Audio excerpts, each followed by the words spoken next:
Wanni kun pneumatic systemidha. Humna qilleensaa kuufatanii sochii wayii yookaan hojii wayii ittiin hojjechuuf waa sochoosudha. Waan kana yeroo kompiitara keessatti diyaagiraama isaa yommuu kaafamu komponentoota yookaan meeshaalee nu barbaachisan kan asirratti jiran beekuutu barbaachisa. Yookaan meeqa akka ta'e adda baafachuutu barbaachisa. Inni dura siliindara inni kun jechuudha. Inni kun kan gubbaarratti argamu kun siliindara.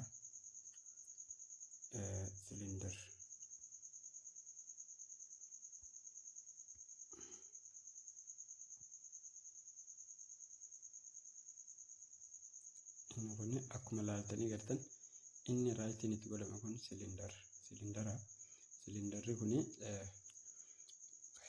waan dhiibbaa gamanatti gama bitaa fi mirgatti dhiibbatee waan gama mirgaatti jiru waan gara bitaatti jiru nuuf gara fuuldura bitaatti nuuf siisa jechuudha. Kanaaf inni tokko siliindara nu barbaachisa. Inni lammaffaa immoo solenoid valve kan jennu isa amma raayitiin irra godhame kana solenoid valvein humna kompireesara irraa qilleensa fuudhee gara siliindaraatti akka nuuf dabarsuuf nu to'ata. Yeroo siliindara bitaa fi mirgatti deemsisuu barbaanne isii kana banuu fi cufuudhaan hojjenna jechuudha. Kanaaf siliindarri kan nu to'atamuun valvii kanaan jechuudha. Inni lammaffaan valviidha kan nu barbaachisu. Inni sadaffaan immoo FRL unitidha. Inni afuraffaan motor kompireesaraa fi internal relief valve kan jennu kana. Internal relief valve fi kompireesarrii fi motorri yeroo baay'ee bakka takkattis argachuu dandeenya. Power supply bakka jiru irratti software irratti hojjechuu jiru bakka power supply jettu irratti yoo to'atan isaan kana sadanuu bakka takkatti argachuu dandeessanii yookaan immoo library kan jiru jala seentaniituma library kan jiru jala erga seentan booda meeshaalee kana kophatti fidachuu dandeessan jechuudha. Akkasumatti inni afuraffaan kana yoo meeshaalee kana library keessaa tokkotti kapaasitan taate meeshaalee meeqatu nu barbaachisa? Siliindara tokko, solenoid valve lama, FRL unit 3, relief valve 4 fi kompireesara 5 motora 6tu nu barbaachisa. Waa 6tu nu barbaachisa jechuudha. Yoo ammoo jira sadeen jalaa kana power supply jala seentanii yeroo keessan qusachuudhaaf power supply jala seentanii sadeen kana bakka takkatti yoo ka bitattan taate sadeenuu bakka takkatti bitattanii isaan kun akka meeshaa tokkotti asitti bakka takkumatti waan nu mul'atuuf tokko jenna. FRL unit kana 3 jenna. Solenoid valve 3 jenneeti siliindara 4 jenna jechuudha. Akkamitti wal qunnamaa yoo ka jennu taate duraan dursa gara gubbaatti siliindara qofa baafatta. Siliindara kana qofa baafatteetiin eega siliindara qofa baafattee booda siliindara asitti kaayyatta.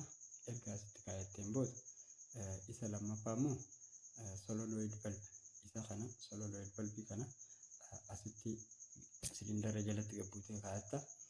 Achiin booddee FRL unit kan jiru baafatta. Eessa jalaa baafatta jira amma jennu kana library jala dheeytanii baafattan jechuudha. Library jala dheeytanii baafattanii library gaafa bantan meeshaalee kana ofiifuu ni argitan. Isaan FRL unit kan jiru isa kana jechuudha. FRL unit kan jiru isa kana isa amma raayitii gubbatti goone kana